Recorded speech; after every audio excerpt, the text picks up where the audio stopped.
Okay guys, mabuhay, maligayang pagbalik sa akin YouTube channel. Anyway, unahin na natin ito. Siyempre, di ba, nakikita nyo naman, medyo bumaba na ng 9%. Dati kasi parang 60, 61, 62.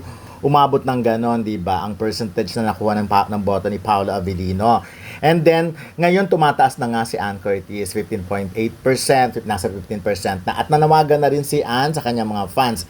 Remember, isa si Ann sa pinakamaraming fandom din talaga. Maraming subscribers, followers sa kanyang mga social media. So, hindi dapat magpakampante ang Kim Paulandia kasi mahirap talaga. Alam nyo naman, Diyos ko, parang kung ano sana yung gusto ni Kim Chu, yun ang sundin, diba? But anyways, ayun, nasa sa inyo na yon. Pero sabi nyo nga, baka may mga panghirit, last hirit sa dulo. But anyways, ayun na nga, in-announce na nga ang mga pelikulang pasok sa apat apat na movies na pasok sa Metro Manila Film Festival ngayong 2026 na magsisimula sa December 25. Nangunguna na nga riyan syempre ang pelikula ni Big Soto at Vice Ganda, ang The Greatest Showdown, of course, na surprisingly nag-attend silang dalawa. Although invited naman talaga ang lahat, uma-attend naman talaga, ini-invite din. Pero eto talaga pinaghandaan. Tsaka marami nang ingay agad na ginagawa. Ako nagugustuhan ko yung mga kilos ni Vice Ganda at Vic Soto para mas ma-hype, ma-encourage talaga ang mga Pilipino na manood. But anyways, ayan pa, diba? So bukod sa kanila, kasama rin ang tatlo pang pelikula. Yung first four ito, ng pinagbasehan ito ay ang script pa. So anyways, ayun, kasama ang pelikula ni Aga Mulak nga yung Miracle in Cell Number 7, Second Miracle in Cell Number 7, and of course yung Amir, and of course yung Haunted Carnival na bongga rin yun, na may Julia Barreto, James Reid, Fiang Smith, Maricel Soriano. Yung Amir naman, of course, may Dennis Trillo, Glyza, Will Ashley. Ito yun nga yung sinasabi, ngayon pa lang sa apat na ito, alam mo na kung sino magna number 1. At alam mo na agad kung sino hahakot ng awards. But anyways, pinag-uusapan din kasi naglabasan sa X na kesyo may sinubmit din na script na ang lead naman ay ang Kim Pao, sina Kim Chu and Paolo Avellino. As of now, di pa nagre-reply yung taga-MMDA na chinat ko. Siyempre kasi hindi rin silang basta-basta magre-reveal ng mga ganyan dahil mamaya sabihin niya tapos hindi naman pala makapasa. Kasi ganito ang proseso sa Metro Manila Film Festival. Yung first 4 script ang pinagbasihan noon. 24 na script ang pinagbasihan. So, 4 ang natanggap. 4 yung na-mention na nga na 4 na pelikula. Script po yung binabasa nila, yung sinasabi nga ni Boots Anton Roa and syempre na Direct Joey at yung mga taga-MMDA din, sila MMDA Chair Don Artes, na talagang madugo yung Metro Manila Film Festival na yan. Babasahin mo talaga yan at sino makakapasa. And then by October, kasi ang submission kasi ng finished product naman, ito yung mga pelikulang tapos na, nagawa na ito, at isasali mo sa Metro Manila Film Festival. Malamang, doon na papasok yung sinasabi nilang pelikula ni Kim Chu and Paolo Avellino. Kasi, di ba, hindi naman porket hindi pumasa yung script mo sa first 4, wala nang chance. Kasi ibig sabihin lang nun, ibig sabihin na mas may appeal siguro or mas nagustuhan talaga yung 4 na yon. At mas pumasok pumasok sa market. Kasi siyempre sa Metro Manila Film Festival, meron din diyang parang, halimbawa, kailangan may horror, may drama, may comedy, yung may mga ganun yan variety yan, dapat lahat ng klase ng genre meron. So, if ever kung totoo nga yung movie nila Kim Chu and Paolo Avellino, sa finished product na yon at sa October pa yon i-announce dahil hanggang September 30 nga ang submission. So, maingay na maingay kahapon, may nagsabi, may nakabasa ng script. And why not? Di ba kasi alam naman ang industry, maliit na lang naman yan. Kaya lang, sino kaya kaya lang, kasi kung nasabi kasi yun, baka mamaya, pag sinubmit na yung finished product, di ba, baka hindi makapasa, mas disappointed.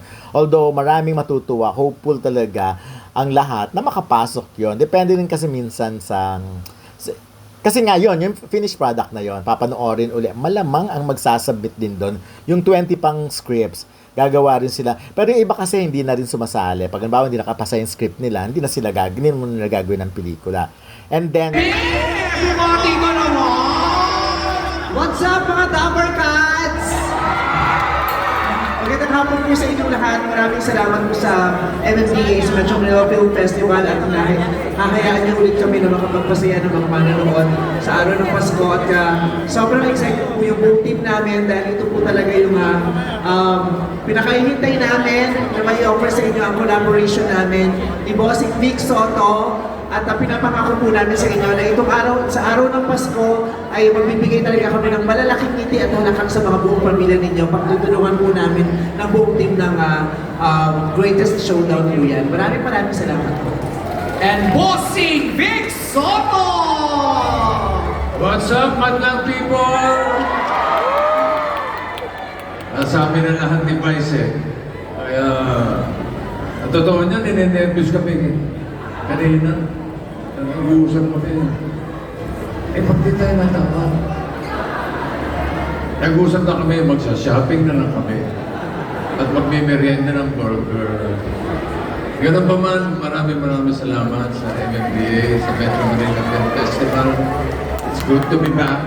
And I'm back with the best actor, top crosser, Vice Ganda. It is my honor and pleasure.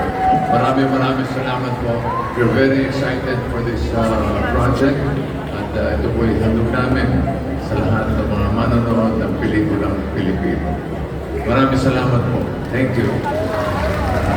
Once again, congratulations to the Greatest Showdown. May we call on stage the of 4 finished film products. Ito naman po ay mangyayari sa susunod na mga buwan. So in all, we have 8 films that will be presented. And mamaya po kung meron kayong mga tanong, ay ating pong entertain na po yan. But in the meantime, we are ready to make the announcement. Maraming salamat po, Tita Boots. Paolo Villar na leave kasi may event ngayon ng Film Academy. But let me be the one to announce na babalik na ang Student Short Film Contest ng Metro Manila Film Festival. This is open to all students from high school to college. All you have to do is to prepare a 5-minute short film. Yung 5-minute short film na yan ay ididikit sa 8 finalists ng Metro Manila Film Festival. And if you are selected, you will get a prize of 100,000 pesos. That is over and above 20,000 pesos for development of the project and an extra 50,000 pesos for the production.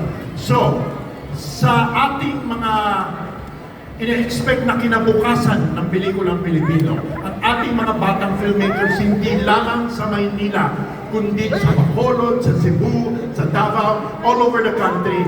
Ito ang pagkakataon ninyo para makilala kayo. Tandaan natin na ang pelikulang Pilipino ay hindi lamang nakasentro sa Maynila, kundi sa 7,000 isla ng ating Republika. Maraming salamat.